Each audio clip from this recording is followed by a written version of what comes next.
management of Dabur India Limited. I welcome you to this conference call pertaining to results for the quarter 30th June 2022. Present here with me are Mr. Malhotra, Chief Executive Officer, Dabur India Limited, Ben, Chief Financial Officer, and Mr. N. Krishnan, BGM. We'll start with an overview of the company's performance by Mr. Mohit Malhotra, followed by a Q&A session. Over to you, Mohit. Thanks. Thank you, ma'am. Good afternoon, ladies and gentlemen. Thank you for joining us today. I hope that you and your loved ones are staying safe and healthy. The operating environment during the quarter remained quite challenging. The war in Ukraine continues to have a cascading effect around the world, especially on the currencies of fragile countries. Inflation is surging globally, indicated by historically high level across the world. Even in India, inflation continues unabated and reflected in WPI at 15.2% and CPI at 7% in the month of June. Softening of demand continues in the quarter, with FMCG volumes contracting by 0.7% due to high price increases seen across categories. In such an environment, consolidated revenue operations posted a growth of 8.1% and a constant currency growth of 10.3%. The India business grew by 10% with the underlying volume growth of 5% on a high base of 34% last year same quarter.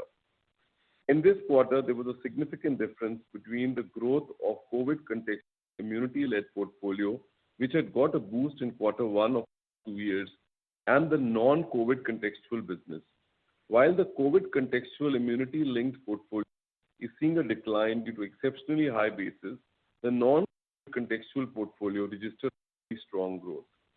The operating margin has been higher than normal during last 2 years due to strong growth in the healthcare portfolio. In quarter one financial year 2020, operating margin stands at 19.3%, which is higher than pre-COVID level of around 18%. Consolidated profit after tax registered growth of 0.7% to touch 440 crores during the in terms of India business, all the three matrices of revenue, operating profit and PAT are registering a 10% plus 3-year CAGR, reflecting that the business has done exceedingly well over this period. In terms of category, on the back of intense summer season and good execution, food and beverage business showed a stellar growth of 50%. The beverage business was on a strong trajectory and outperformed the industry significantly, with our market shares in juices and nectar category increasing by 330 basis points. This is bolstered by a strong traction of our fruit drinks and milkshakes portfolio. The food business also performed well with growth of 36% driven by portfolio expansion and innovation. The food category crossed the rupees 100 crore mark in the last fiscal and is on track to reach 200 crore mark this year and 500 crore mark in 3 to 4 years' time. Home and personal care portfolio recorded a 0.5% growth on a high base of 26% last year same quarter, leading to a CAGR of 21%. Toothpaste portfolio reported a 13.7% growth during the quarter. Market share in toothpaste segment increased by 20 basis points. We have now become the number 2 brand in south of India. Hair oils posted a 8.1% growth. Our market share in hair oils improved by 30 basis points, driven by marketing investments, regional focus, and distribution expansion. Shampoos recorded a 17% growth.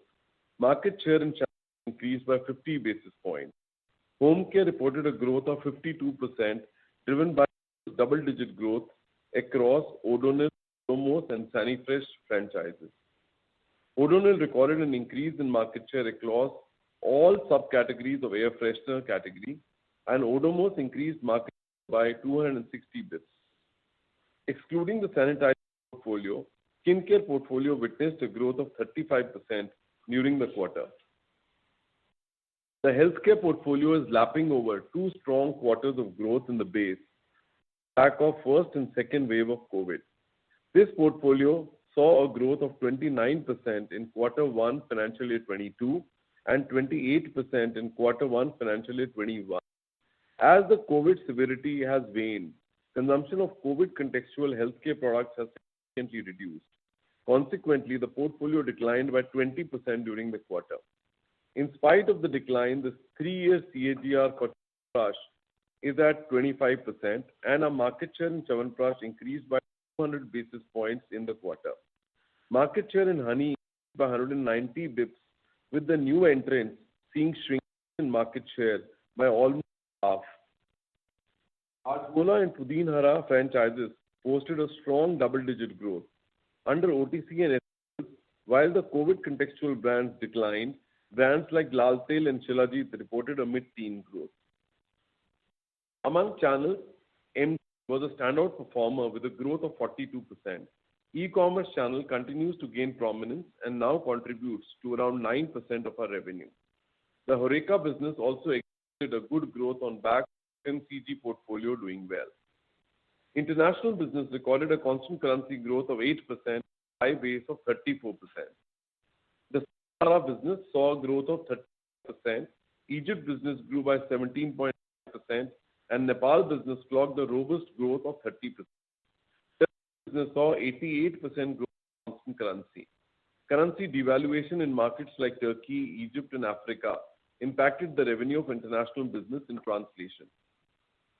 Overall, in spite of the weak macroeconomic environment, we continue to drive our business aggressively and have gained market share across 98% of our portfolio. Cost side pressures due to steep inflation and currency devaluations triggered by the global environment remain a cause of serious concern. Although current demand trends remain weak, a normal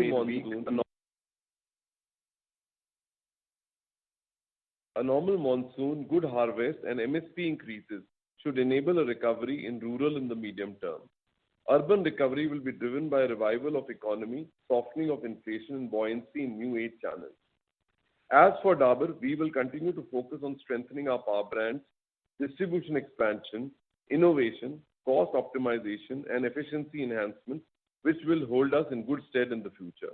With that, I bring my address to a close and open the Q&A. Thank you. Thank you very much. Ladies and gentlemen, we will now begin the question and answer session. Anyone who wishes to ask a question may press star and 1 on the touchtone telephone. If you wish to remove yourself from the question queue, you may press star and 2. Participants are requested to use handsets while asking a question. Ladies and gentlemen, we will wait for a moment while the question queue assembles.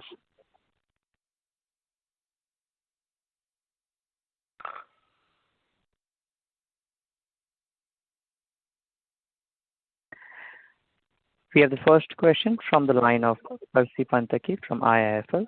Please go ahead. Hi, good evening, everyone. My first question is on the margins. So, typically pre-COVID, we have seen that full year margins, EBITDA, are about 200 basis points higher than the Q1 margin.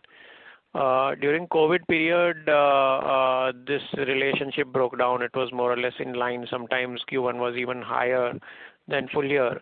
Now that we are out of COVID, do you think that this sort of we revert back to the pre-COVID kind of margin behavior, Q1 versus full year?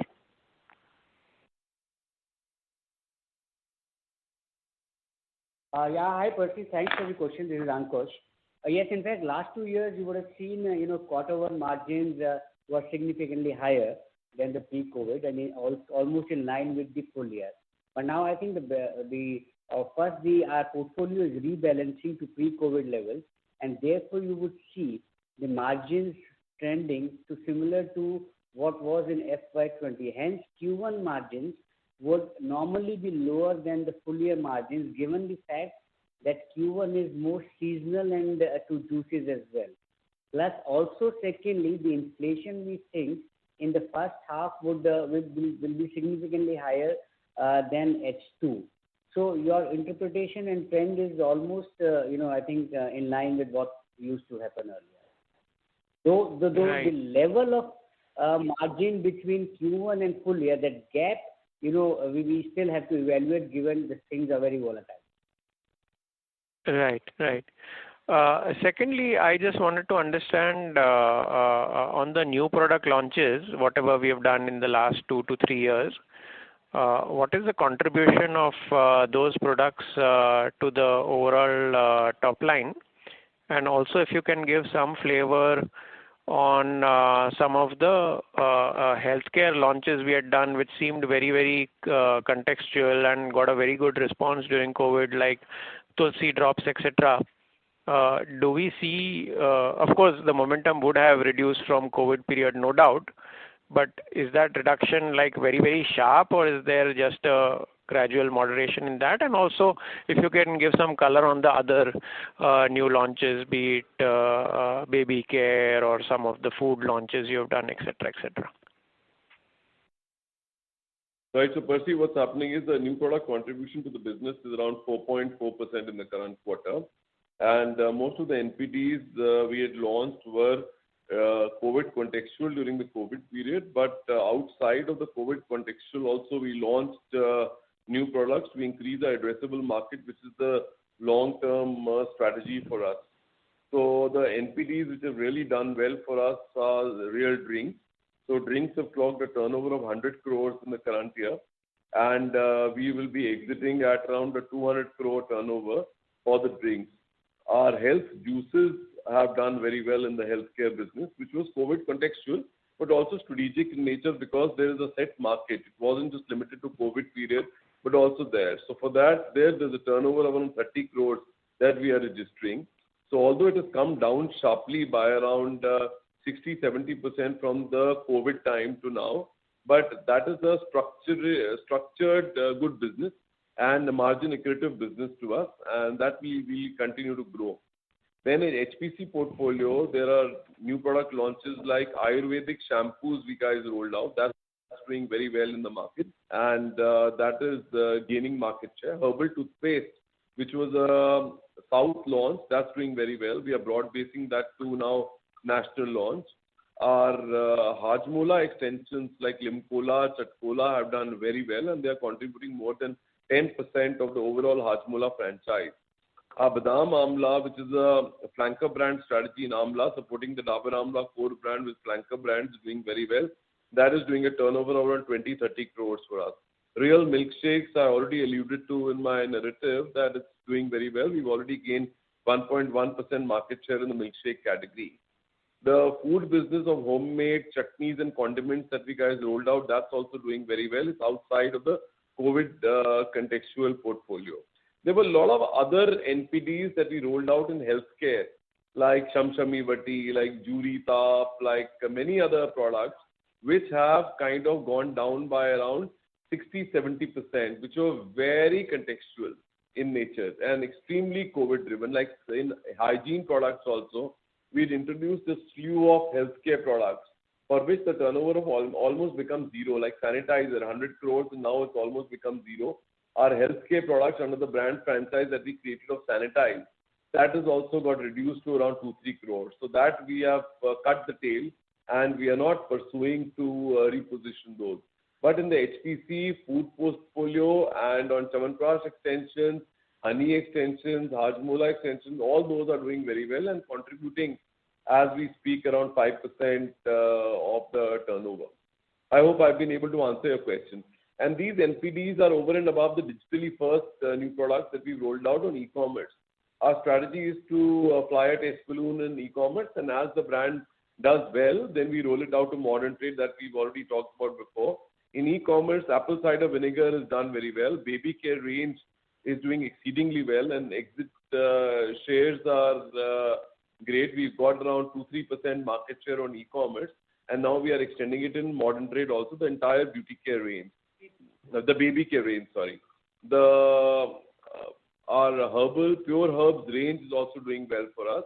Vedic Suraksha tea is doing well. In the current quarter, we'll be rolling out a green tea, which is another variant, and cold pressed juices, mustard oil, castor oil, and groundnut oil, they are all doing very well on e-commerce. So not yet extending to modern trade, but are doing reasonably well for us. And to your previous Chavan, question on the... sorry. Yeah. Sorry. Previous question on margins.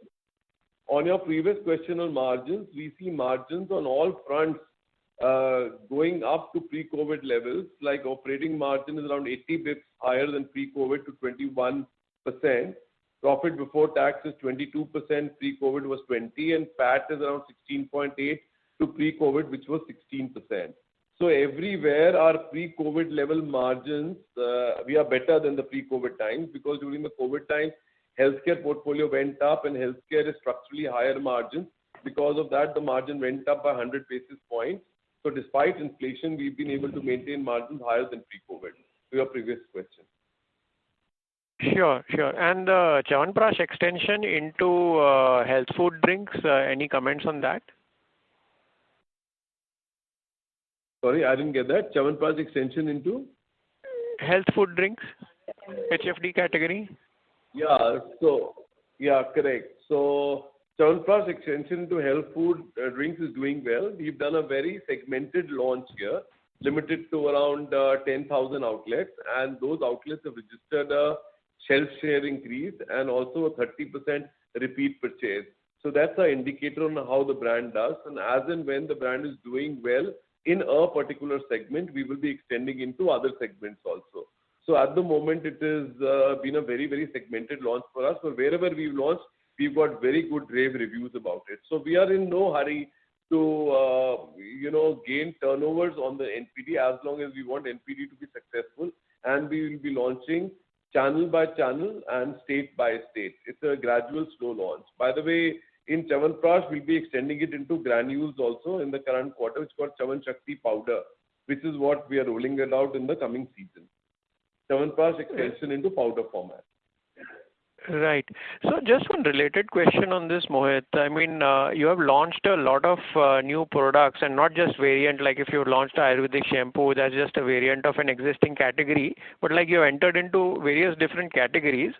But I mean, given that these are test launches in e-commerce, etc., and all of them are doing well except for COVID contextual ones, but still, I mean, from us investors and analysts' point of view, these are still so very, very small. Can you give some idea on what kind of ramp up we can expect? So let's say out of the total, all these new categories that you've sort of launched either on e-commerce or otherwise, new categories, not new products, like pickles, baby care, milkshakes, etc. These I consider new categories, but not fruit drinks. So what kind of turnover can these in aggregate deliver over, let's say, a 5-year period? Because apple cider vinegar, let's say, even if it's doing very well, if the total category is only very small, and even 5 years down the line, let's say we have only a 30 crore sale out of this, then as investors and analysts, that's not a very exciting product for us. So just coming from that point of view.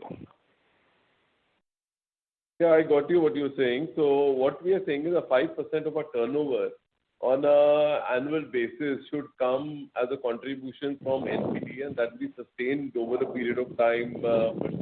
That's the way we are looking at. But in terms of turnovers, to give you a flavor from an analyst perspective, just to give you an idea, in drinks, now we have in beverages done 100 crore turnover on a drink size of around 1200 crores.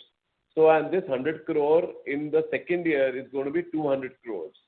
So that's the turnover build-up that is happening on a base of around 1200, 1300 crore beverage business. In foods also, we are a homemade brand which is 80 crores, and in 5 years' time, we are scaling it up to 500 crores, and we are giving you that particular vision also. So that's the way. In beverages and drinks, now we've expanded our addressable market. So I can't really give you the quantum turnover because new product failure rate is also very high. It is just not that our COVID contextual portfolio is done bad. We've got certain other brands also which have not done very well. For example, we launched Dant Rakshak, which has not done very well in the toothpaste. So that we are kind of revamping. We had done an entry into our gels, which is a red gel, which did not do well. And we launched Amla Aloe Vera also, which also did not have a very good response. So that's not done very well for us. But wherever we are entering, we are wanting to have a 10% of the turnover of that particular category being NPD and therefore increasing the addressable market. So, that's where we are. I don't know if I'm able to give you a specific answer or not, but that's the way we are, trying to steer our strategy. No, that's very helpful, Mohit. In interest of time, I'll come back in the queue. Thank you. Thank you. We have our next question from the line of Avi Mehta from Macquarie. Please go ahead. Hi, Mohit. Hi, team. I just wanted to clarify on the update, give you a good update on the inflationary scenario right now. How are we placed? How much have we passed on? Have we taken any further price hikes? Right. So the inflation is going on unabated, and I think the lesser said is better. So we have seen a 9% inflation coming on a base of 10% of last year. And it's happening across our commodity buckets. So whether you look at hydrocarbon-linked commodity bucket or packaging material, which is again hydrocarbon-linked, herbs and spices, whether it's edible oils or specialty chemicals. So all buckets of commodity are seeing a huge inflation. And inflation is in the range of around 9-10%. We've been able to take a price increase of around 5%, absolute price increase, and a 1% to 1.5% of a surrogate price increase in terms of grammage reduction in our LUP. So around 6% kind of a 6.5% kind of a price increase, which is nowhere close to mitigation of 9-10% inflation. Rest has got reflected in gross margin compression of around 220 basis points that you actually saw. So this is what we have done. So we think the inflation will not abate at least in the second quarter. And second quarter, we will see margin compressions. But I think in the third quarter onwards, when we lap over inflation of around 11-12%, which was there last year, we think the commodities will soften and there'll be a rollover price increase impact happening in the third quarter. So third quarter and fourth quarter should see a bit of softening of inflation and our price increases kicking in and the margin protection happening in the third and the fourth quarter, second half of the year. So, but second quarter, we will see some amount of gross margin compressions, which on back of the scale, we should leverage the other line items and try to minimize the impact of gross margin compressions on operating margin. But that pressure will be there. And Mohit, if I understand, this inflation is, the mismatch is primarily in hair care, right? That's what you had indicated last time. That situation continues, or is this now percolating across other categories as well? Yeah, so what's happened is wherever we are market leaders, Avi, whether it's healthcare or it's in foods, we've been able to pass on the inflation to the consumer because we are the ones who set the pricing table and we've got the pricing power there in elasticity because most of our brands are market share leaders there, around 60-70% market share. That we passed on. So, but we are cognizant of the fact that it might lead to some sort of compression in the demand also as market leaders. So we have a ownership to drive the market growth, and the growths are not very easy to get by.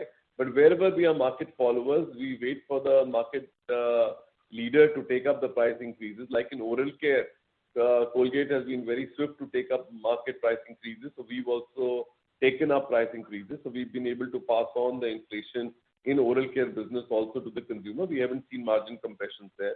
In home care, we are again market leaders there. There also we passed on.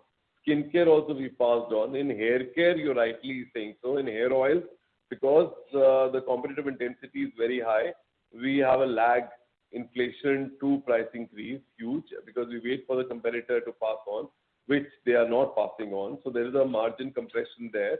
And in shampoo, where we have majority of the business at a price point, at a 1 rupee or a 2 rupee price point, there we are holding ourselves back on taking price increases. So there are volume, we are kind of titrating the volumes in our LUPs there. Got it, sir. Very, very clear. Sir, if I may just on the last point that you said, you will use all levers to maintain EBITDA margin. Did I hear that correctly? Was that from an annual perspective that you're talking about, or If you could give me the context, I didn't quite catch the thought process behind that. In the beginning of the year, we were facing a 7-8% inflation, and that's how we had budgeted ourselves, casted our budget. So we have taken a budget of maintaining our operating margins. But as we enter quarter one, we saw inflation is much steeper as compared to the budgets that we've taken. So we are budgeted to maintain our EBITDA margins. But if the commodity prices remain, especially the oil prices remain at the point where they are, we are seeing some softening happening today. It has reached the 100 level and therefore it's gone down below 100. So if the commodity prices soften, then we'll be able to maintain the margins on back of second half of the year. But if the inflation doesn't abate, then it could be a little difficult. But in terms of prioritization, the management's priority is always to gain market shares, not to let up on the volumes and the value. And second priority is given to margins if push comes to shove. Got it, sir. Very clear. So, and lastly, if I may, if you could give us a sense on the rural side, especially on, you had indicated last time about the channel health also being an indicator of how demand is. How is that changing? And if you would give us a sense on how rural is panning out, that's all from my side.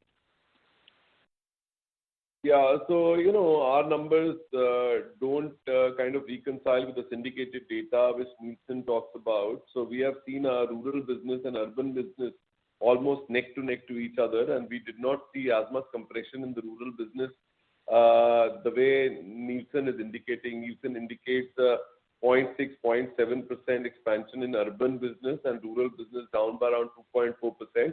For us, both of them are around 8.3 and 8.4% growth that we've seen in our business on back of ahead of the curve infrastructure developments which we have done in the rural business. So where the village expansion is concerned, sub-stock is technology intervention, etc. And for us, rural is doing relatively better.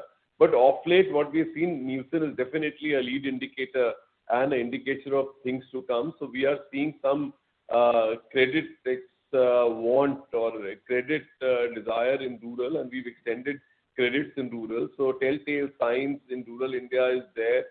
So that's one. Plus demand compression is also what is being observed in the rural India. Plus impact of inflation is much higher in rural as compared to urban, and therefore volumes are also getting compressed. That said, on back of in medium term, on back of normal monsoon, MSP increases, infrastructure expansion, government's focus on rural, I think rural will be very resilient and will be very quick to come back to where it was. But we have seen in the last 2 to 3 quarters, rural per syndicated data is flagging and is suppressed more than urban. But urban is also doing well because post-COVID, the urban markets are opening up and we see huge buoyancy in modern trade. And modern trade and cash and carry and e-commerce, they have taken the slack of GT, and on back of these emerging channels, the urban businesses are doing reasonably good. Okay, sir. Okay, so we are not yet seeing, but it looks increasingly better. That is how I would take it away. Thanks, sir. Thanks all. That's all from my side. Thank you very much. Thank you. The next question is from the line of Abneesh Roy from Edelweiss Securities. Please go ahead.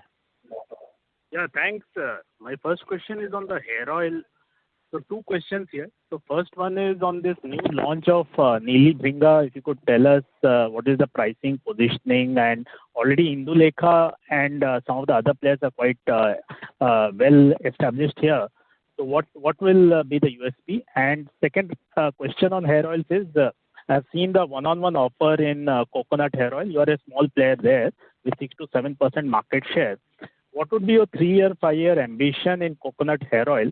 And this 1+1 offer, is it on just Jio or you are doing it across e-com and across modern trade? Yeah. Amish, I didn't get your question. So I think first of all, I'll answer what I got. So first of all, you're talking about Nilli Bringa launch. Our Nilli Bringa entry is coming from a rationale of Dabur's non-presence in the 1,000 crore category. There's a Ayurvedic oil which is 1,000 crore the category, which is a new category where Indulekha came in and Kesh King came in. Dabur doesn't have a presence there. So we are trying to get into that, and that's why this NPD of Nilli Bringa 21. So while there was an entry of Bringa, this is a Nilli Bringa. Nilli is Amla and Bringa is Bringa, and Nilli is also known to keeping hair black rather than just hair growth. Our positioning is more on black hair, long hair and hair growth, and apart from hair growth, also hair reduction in hair fall reduction. The price point is a sweet spot between Indulekha and between Vatika, which is a premium coconut oil. So we are at around a price point of 400 per 100 ml as compared to the market lead, which will be at around 600 per 100 ml. So we are cheaper, and we see a clear price band opportunity available in between the lead player in this Ayurvedic category and Dabur Amla or Dabur Vatika, which is at the premium end. So there's a huge gap between the two. So that's where we guys are in terms of price positioning. So Amla, if you see, is 50 rupees per 100 ml. So that's the popular price point. And the premium guy is operating at 600 rupees per 100 ml. So there's a huge difference and a gap available there for the consumer to make a choice. And these are all value-added coconut oils with different benefits given to the consumer. So, but that's the segment that we made an entry in. So we'll be watching, we've done a test marketing in south of India because that's the largest market for coconut oils. And if we see green shoots here, then we will roll it out in the other parts of the country also. So as far as coconut oil is concerned, it's a huge market. I don't have to belabor on that point. And we've got a brand called Dabur Anmol. Dabur Anmol is already a 200 crore franchise, and we are looking at ramping it up to around 500 crores in 2 to 3 years' time. And that's why we are extremely competitive here. We are half the price of what the market leader is in 100 ml SKU, which is what we guys are flashing on the pack. On larger, we have a different pricing in larger packs. We have a different pricing in the smaller packs. But industry isn't growing, right? Your hair oil CAGR 3 years is 3.6%. And if you have to more than double in 3 years, it will be essentially market share gain, which you will target? Yeah, so Abneesh, we are not concerned with the market growing or market declining. The hair oil market is actually declining at 0.4. The hair oil market is huge, more than 10,000 crores. We guys have a market share of roughly around 15.4, 15% thereabouts. So we are relying on market share gain only. It is the market leader who should be bothered about the market growth rates. We are not concerned with growth rates. We are concerned with gaining share. And it's almost like a monopoly situation here where we are at around 15, 16% and the other player is around 40, 50% share. So therefore a huge gap and a huge opportunity for us. And we have a right to win in this subsegment. So that's what we are playing in all the subsegments. Whether it's a perfumed hair oil segment where we have Amla. There is a cooling segment where we guys are not present as yet. So we will be making an entry into cooling also. I can't tell you the timeline is yet. Then there is a segment of Ayurvedic where we've already made an entry. Then there is a coconut oil where we have Anmol. Then there is a value-added coconut oil where we have Vatika, which is already doing well for us. So likewise, and there is a light oil where you have Bajaj, which is a big boy. So there also we are gaining market share steadily. So in the Dabur Almond segment. So all the sub-segments, we feel there's a huge opportunity here. Sure. My second question is on shampoo. So if you could tell us for the category, how much is the natural currently? And for you, how much is the bottle currently versus, say, industry? If you could point out how are you different in terms of bottle salience? Yeah, so shampoo, the overall market segment of natural will be in the range of around 10% or thereabouts as compared to oral care where the natural segment is 30%. So we feel this 10% market segment will only inch up, and it's growing at a much faster clip as compared to the shampoo growth rates are concerned. So that's the way oral care is also panning out. And there is no shampoo in the market which has a right to win in the herbal space of shampoos. And that's why Vatika Ayurvedic shampoo as a launch is doing very well for us. And in sachets also is doing reasonably well. Our saliency of bottles is around 16 to 18%, which in some quarters goes up to 20%. In some quarters it's around 16%, which used to be around 10% at some point in time. From 10%, it's ramped up to around 16%, and we are continuously working towards ramping up our bottle saliency, which is margin accretive to us. And there's a huge gap in margin. So we make around 55% margin in a bottle as compared to in a sachet. We'd be making something like around 20-25% margins thereabouts. And there is also inflationary pressure in sachets because there is a price point and there is a quantity, threshold level of quantity which woman needs to wash the hair. So not much one can do. So we are ramping up our bottle significantly. And modern trade and e-commerce totally put together and cash and carry, if I also see the business, this is roughly around 20-25% of the total category, and our saliency is only around 16%. So it's natural, and shampoos are more skewed towards modern trade. So we are low pivoted as compared to the category saliency of bottles. So there's a huge headroom for us to grow the bottle saliency driven by modern trade, e-commerce, cash and carry, and OFO formats, which are also driven by pricing. And our pricing is also in our favor because we can give a one-on-one free also, and consumer is very price conscious when it comes to interacting with the product directly. You know what I'm trying to say. Correct. And last quick question is on toothpaste. So you said Dant Rakshak and gel, red gel didn't do as per expectation. Now you also mentioned that for naturals, for the category, it is around 30%, which is a very high number. So if I see your growth versus market leader on a 3-year basis, you have clearly grown faster even this quarter.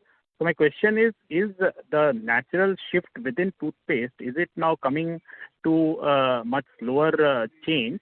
And second, Dant Rakshak and gel failure or say below expectation, would you attribute that to any specific reason? So I think natural segment I think continues to trend higher. Now because the inflationary pressures in the category, you see the pressure happening on the entire category. And it's just not natural. It's the non-natural category also which is facing headwinds of the category growth. If you look at this quarter, the category is declined by around 3.5%. There's a volume decline happening in the oral care category. Now this is happening, but herbal category is growing it's declining. It's almost stagnant as compared to other category decline of around 3.5 to 4%. So that's the skew. So herbal is definitely driving growth. Now the pace of growth is slowed down because Patanjali's growth is slowed down. Not that our growth is slowed down. There are two big players in the natural category. One is Dabur and one is Patanjali. So the growth of Patanjali slowed down. That's why you see a slower growth happening in the natural subsegment. But I think the market leaders' natural offering is also growing at a faster clip as compared to the non-natural for them also. So that's as far as the natural is concerned. Now our offerings in natural, whether it's Dabur Red or Dant Rakshak or Dabur Herbal or Miswak or Dabur, all of them are doing well except for Dant Rakshak, which didn't do as per our expectations. But, we were also not sure at our end whether it will do well or not. So we said that there is a price point gap between the Dabur Red and Patanjali. So we wanted to play at Patanjali's price point. Unfortunately, in north of India, it has not resonated well with the consumer. So we have withdrawn it. We are focusing on herbal. But as far as gel is concerned, gel is definitely a big opportunity. I think it was our marketing failure at our end, which we are correcting the mix. The benefit orientation for the gel category is all youngsters and freshness. Unfortunately, we brought in a do-good element in the freshness category, which we'll be correcting going forward and using our tenets of success, which have we always been using, like a celebrity, etc., and making a revamp of the gel proposition in the market once again. So that you will see in the next quarter or the next to next quarter, we rolling out revamped gels in the market under the Dabur Red brand, and we are calling it a sub-brand called a Bay Fresh. So that will be coming out in the market. Sure, that's helpful. One follow-up on what you said. So Patanjali market share now would be how much? And are you taking any proactive steps, or is it just that brand and innovation from that company is in general extremely slow versus what you do or versus what the Unilever does? Is that the reason, or it's just a very targeted launch, targeted market share from Patanjali which you are doing?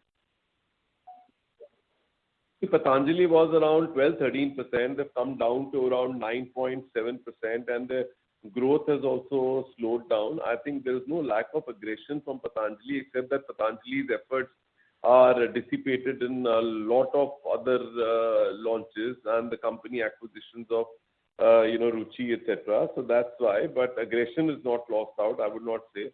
So they are, but the brand is not doing very well in the marketplace, and some amount of steam has got lost as far as Patanjali is concerned. So that's my take. What was the second part of your question? No, related only. So are you doing any proactive steps to further take? Because 9% is still a very respectable market share from Patanjali.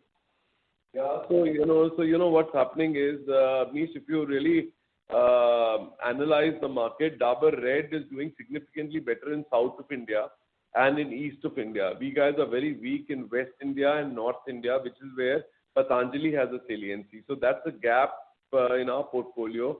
While we are a North Indian company and Dabur's equity is very strong in North and East, but we've not been able to make inroads with Dabur Red into North. So we are strengthening our portfolio of Red in North, and that's why, and North is a very price sensitive market. So therefore, we have opened floodgates and augmented capacity in our 10 rupee price point, which is doing very well in north of India. And in south, we already are doing very well. And we, as I talked about, we are already a number 2 brand in the south, and we are doing well in east. In north, to bolster ourselves and our position, earlier we thought that we'll come out with Dant Rakshak, but Dant Rakshak hasn't done well, lesson well learned. So we'll be focusing on Red only in north. We are augmenting LUPs there. Plus, we are taking a celebrity which resonates with north. So Dabur is tied up with Amitabh, and we are in the process of making a shoot and doing TV commercials with them. So we will be doing a press release on the same and coming out. So there'll be a big campaign launch of Red with taking a brand endorser like Amitabh there, who resonates in North India. Sure, that's very helpful. That's all from my side. Thank you. Thank you. Thank you. Before we take the next question, I'd like to remind the participant, limit a question to 2 per participant. If time permits, you may join the queue for any follow-up. Thank you. We have the next question from the line of Prakash Kapadia from Anivet Portfolio. Please go ahead. Yeah. Thanks for the opportunity. Mohit, in honey, we had done couple of launches, Tulsi, Organic, Himalaya, Ashwagandha. So what has the response been to some of those launches? And, coming back to the immunity positioning of honey, it is slightly different as compared to a Chyawanprash. So what are the challenges we are facing in terms of, repeat purchase of honey? Because the positioning always has been, replacement of sugar, weight loss, and, not just immunity as compared to, maybe Chyawanprash.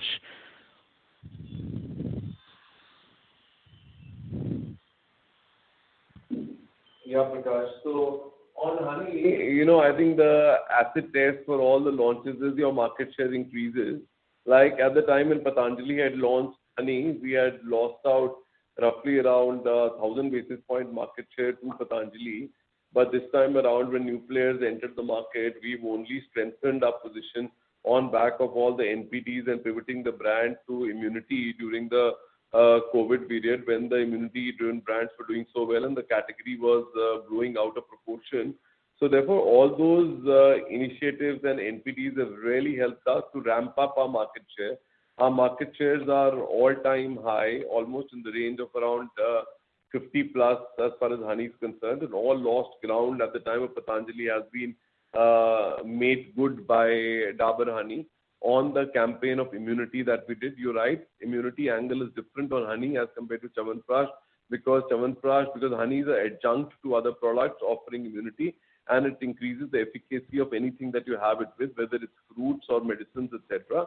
So absorption becomes much easier, and it's a much better sugar to have as compared to sucrose because it is fructose, and it aids in slimming and multiple other benefits. So during COVID, because immunity was so salient, we had pivoted all communication towards COVID contextual communication. Now we are going back to our old positioning, which is all about slimming and all about sugar replacement. So you will see honey now coming out with positioning which is going to be sugar replacement and telling consumers that it's better to use a good sugar, which is like honey, and not use sucrose, because that impacts your glycemic index levels, etc. That said, all the NPDs have done very well. By the way, our e-commerce NPDs of Himalayan honey and are doing well. Tulsi and Ashwagandha were contextual, so therefore now the context of COVID is not there. So therefore they are not doing very well. But they were there at the times when Tulsi and Ashwagandha were doing well, and that's why we launched it, and the offtake has been good. So we've not taken back any stock. That was good. But we've reduced the production of these two variants. So that said, but other value-added variants of honey are doing exceedingly well for us. Honey, as we speak in the quarter, has gained 190 bips market share, and the new player who entered the honey market has also seen a reduction of market share to half of the peak levels that he had got. And all the products are actually stuck on the shelves for them and have all crystallized due to offtakes being low. So we are in a very good space as far as honey is concerned. But I must tell you, while that said, all is not great because there was too much of activity which happened on honey during the COVID period. So stocking levels have gone up, both at the retailer level, STRs have gone up, and also at the consumer pantry level from the data that we see. So consumers have purchased one-on-one free. So instead of one bottle, they are now saddled with 2 bottles stock. So there is the category decline is very sharp post-COVID, but we see it stabilizing over a period of 1 year as the activity actually gets reduced. So the season is almost approaching, and we will see our market shares only go up from here. Right. And these newer products would be 5-7% of our overall honey sales, or could be more than double digit? No, they will be less than 5%. They'll be less than 5% of our overall turnover.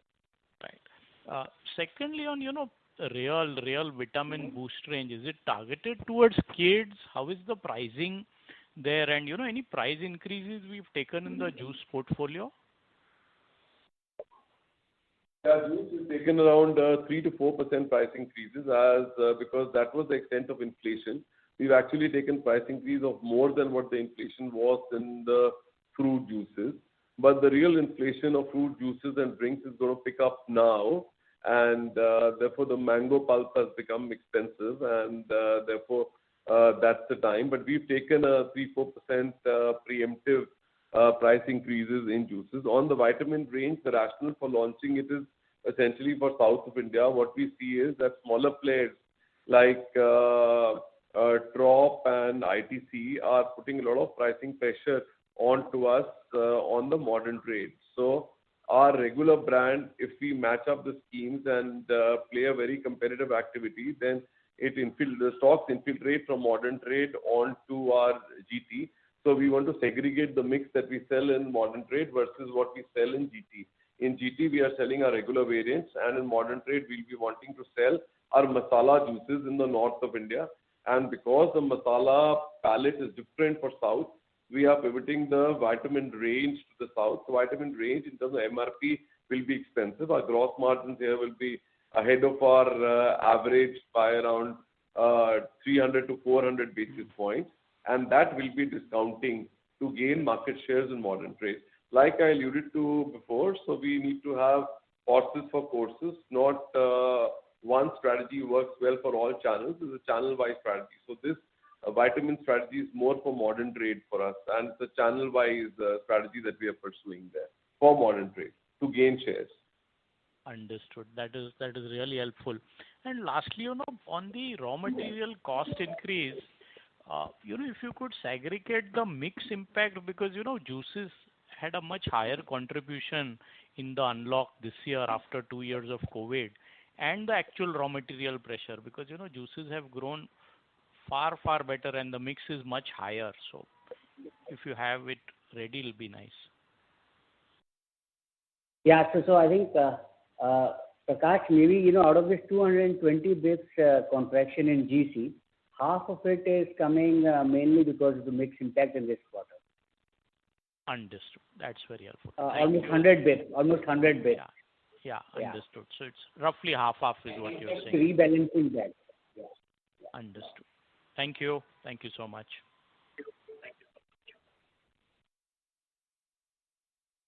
Thank you. Our next question is from the line of Shirish Pardeshi from Centrum Broking. Please go ahead. Yeah, hi, Mohit and team. Thanks for the opportunity. Indeed, it was a good performance. What I can see that the healthcare expectedly has come down. But just let me step back and say that the loss of healthcare business, which has climbed up to almost say 130, say around 35%, which has now come down to 25%. So I think you're doing a lot of product launches with the new product, and you're also expanding the hair oil and even juices portfolio. But just one quick question on that. In the medium to long term, what are the core businesses you think the growth will happen? Basically on the power brands. Yeah, so Shirish, our power brand strategy remains intact, and there is no change of course on the power brand strategy. So we've got around 8 power brands in the company, and we want to strengthen each one of those 8 power brands and scale them up. So those are the core areas of business where we are investing funds, and we are augmenting capacity, and we are increasing our distribution, and we are taking celebrities and connecting with the millennials on e-commerce across our old. So we are ring fencing all our efforts to these 8 power brands and increasing scale. So one by one, Amla, which is a core brand and a flanker brand strategy, that is continuing. And then there is Dabur Red, core brand, flanker brand is continuing again with Dabur Herbal and with the peripherals Miswak brand. Real is our core brand. That is where we are continuing. Then Chyawanprash, Honey, those are the extensions that you guys are seeing, and Pudin Hara, Lal Tail and Honey Test. So those are the power brands that will continue to receive focus from the company, and the extensions will also happen, innovations will also happen around the same. We are not planning to introduce any new brand because there are so many brands, and we want to just focus our energies, effort, and packaging, manufacturing, all efforts around these brands. So that's what one is trying to do in terms of the power brand strategy. Yeah, that's correct. But can you, this time you have not spoken anything on the distribution. So what kind of efforts which you are taking in terms of village coverage expansion? I think last time you mentioned that we are targeting to reach 90,000.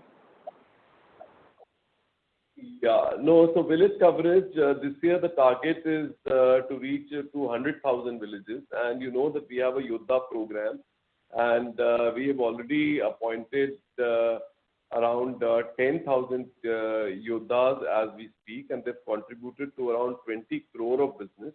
And these Yodhas are continuously being converted into sub-stockists for us, who will eventually be converted into stockists and super stockists depending upon the turnover. So that is going on at a fast pace. And for rural sales promoters, we have added more rural sales promoters and feet on street. And now we are trying to bring transparency to how they are doing transactions and giving them handheld terminals, which was earlier limited to our sub-stockists. But now we have sales promoters with the sub-stockist who is doing the last mile sale. We are trying to bring transparency and visibility to that data. So that's on digitization, which is happening on the rural end. in the urban end, we are increasing our number of outlets from 1.2 million, and this year the target is to reach up to around 1.4 million. So, and we are trending well. 1.35 we've already done in the quarter, and from 1.35 we should be going up to around 1.4 million by end of the year. That is on the urban expansion, growth that we'll be seeing. In addition to that, even 6,000 additional chemist outlets have been added, and we are doing engagement program with the chemists in addition to the grocery and the rural sub-stockists also. That's also been doing well. And, to improve the efficiency, we used to sell around 4 SKUs in our outlet. Now, we find 4 is too low, so we are trying to work on MSLs, which is must-stock list for every outlet, and working on heuristics and push lists in our handheld terminals to ensure that guys conform to our picture of success that we've decided. And every conformity done by a sales officer is rewarded. And there is a intelligent, control tower which is there, by which we are doing all the monitoring of the sales force as they do the conformance to the picture of success. That's really helpful. While I visited recently to Nepal, and in that I've heard that you are doing a significant investment. So is it that you are expanding the Hitoda base, or there is some more factors you are putting in? Sorry, expanding the Hitoda factory base? Yeah. So, in Nepal, our business, again, it's a reflection of what the India business does. It's the extension of India. It's the SAARC strategy is very similar to what India's strategy, unlike a Middle East or a North America. So it's trying to mirror what India is doing. And juices is around 60-70% of the overall turnover, and we are by far the market leaders in the juices category. Like in India, we've increased the total addressable market of juices to drinks. Even we are doing the same thing in Nepal. India was more led by what competition is doing, and we are number 2. But in Nepal, we are number 1. So we are in the process of putting a pet line there. And therefore, we'll be the first company to have introduced juices in pet line after Tetra Pak. So that will be a very big leg up in the Nepal business. Also, we've introduced 20 rupee price points there also, which are doing exceedingly well for us. And also in the healthcare and the personal care space, we are kind of identifying the gaps and plugging those white spaces as we speak, even in healthcare and personal care. So our business is doing very well. We've grown by 30% in Nepal, and that is coming on back of a good growth of last year also, and our market shares are steadily increasing across our categories there. And we've got a very good team in place in Nepal also doing a good job there.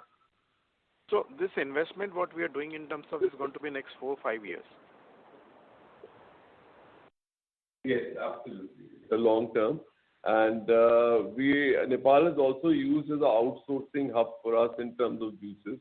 So therefore, as the juice business expands in India, so we are putting up augmenting capacities in Nepal so that it becomes a larger feeder market for us from Nepal to India. So. Okay, that's really helpful. Just last question. The promoters of the company has bought lion share, our promoter share in the Eveready. Is there any plans that we want to merge the distribution? Not really. Gagan, madam, you want to comment? Yeah, Shirish, that is their personal investment. It has nothing to do with Dabur India. Sure. Thank you. Thank you, Mohit. Thank you. Thank you, Shirish. Thank you. The next question is from the line of Jay Doshi from Kotak Securities. Please go ahead. Hi, thanks for the opportunity. My question is on drinks portfolio. What is the kind of growth trajectory you expect based on the success you've seen so far? I know the category is very large. And how should we think about the growth for overall beverages portfolio, given that you've also entered milkshakes and seen some early success there? Today, we are limited by our capacities. So we are bursting from seams in terms of demand, and the supply is not able to keep up pace with the demand that we had in the season, and we were caught napping, and we did not have capacity. So whatever we could supply has been absorbed by the market, and we've increased our outsourcing from something like around 3 lakhs to around 7 to 10 lakhs. So 3 times outsourcing of capacity, in which we were giving margins which are much higher than what a cost to us internally is concerned. We know that the make or buy, it's better to make, but we had to buy because the capacities were short and we want to plug in those gaps. So we are not supplying in many markets because of sheer shortage. So we are in the process of putting up capexes. In the current board meeting also, we got a capex approved of putting up additional line in Indore and at other places also. So, I think we should be growing at around above 20-30% much ahead of the market. The market is growing at 30-35% because out-of-home consumption is picked up. We've grown by 50%. We've gained 330 basis point market share in overall beverages to reach up to around 62.7% market share. But I think the right way to look at is that we are hardly doing around 2.5% in drinks market. So that's what we got to ramp up. So there's an ocean of opportunity, staring at us, and we have to quickly put up capexes and, try to capitalize on the opportunity here. Understood. What is your distribution for juices portfolio today in terms of outlets, and what is it for drinks? Yeah. In terms of juices, we reach out to roughly around 2 to 2.5 lakh outlets. And when it comes to drinks, the distribution is quite different. So when we entered into the drinks category, we said that first we'll try to capitalize on our existing footprint of distribution of juices. First we get that, and before we get into the drinks. So as we speak, in the quarter 1, we've already reached up to around 240,000 outlets for drinks also, which is our numeric distribution per Nielsen, direct and indirect. But the drinks market is a little different in terms of distribution because the market size is so huge, and it gets into rural and it gets into highways, and it follows the soft drink market actually. So what we've done is we put up exclusive distribution infrastructure for drinks. Earlier it was limited to metros, but now we've gone beyond metros into smaller towns also, and we've appointed 131 exclusive super stockists, and which have generated a 12 crore additional business. We've put in exclusive 20 rural sales promoters. We've put in around 530 FAD our dealers, which are called food and drink outlets. We've added roughly around 10,000 super stockists as we speak, plus Yoddhas, 3,000 additional in the current quarter. Plus we've introduced 45 new highway routes because that is a huge drink consumption beat to what we say. So we've taken a person exclusively for drinks distribution from Coca-Cola, who's leading our distribution vertical, and that's what will provide the focus. All this has led us to a weighted distribution of drinks up to around 11%, only 11%, and a numeric distribution of roughly around 6.5%. So that's the growth that we've done in the quarter, because that was the season, and this growth will continue. So we are putting in investments in the drinks market for distribution, and this is over and above 2.5 lakhs of the juices. So this will grow, and exclusive infrastructure for juices is being. Earlier we had exclusive infrastructure for HPC, for healthcare, for Ayurvedic, and for foods. Now there will be drinks also, which will be added on to this. A final quick one. Is profitability going to be very different from the rest of the beverages portfolio given the cost of distribution? So for drinks, it's a little margin dilutive, but the way, Jay, it's a scale business. The more you scale up the business, the more leverage comes at the level of the operating profit. So optically, when you look at a gross margin may look lower, but when you go down to the level of operating margins are higher. because the investments required in the drinks market is only at the level of infrastructure and not at the level of advertising so much, and it's a scale business. So as you scale up the business becomes more and more profitable, and it's incremental, marginal, incremental profits that we see over and above the turnover that we already have in the juices business. So if you look at our segment profitability, which we also published, you will see our foods and beverages profitability has inched up, both in terms of percentage and absolute. So 60 crore of additional profit is what we've added in the quarter, only on account of the incremental business that we are getting out of drinks. And at higher margins than previous years for food. Understood. That's very helpful. Thank you so much.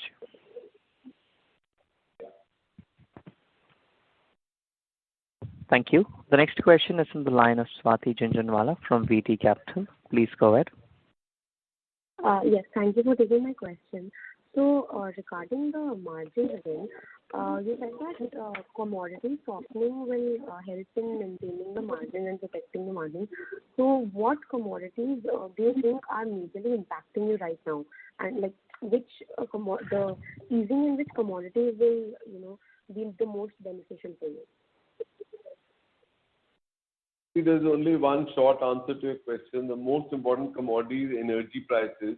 Is basically a petroleum prices. Petroleum prices are the ones which are impacting 50% of the RMPM cost. Entire packaging cost is impacted by the petroleum prices, which was at 100 rupee plus, and now a little lower. So that is one. Plus there are derivatives of petroleum which are impacting our hair oil business, our shampoo business, our SLES business, our specialty chemical business.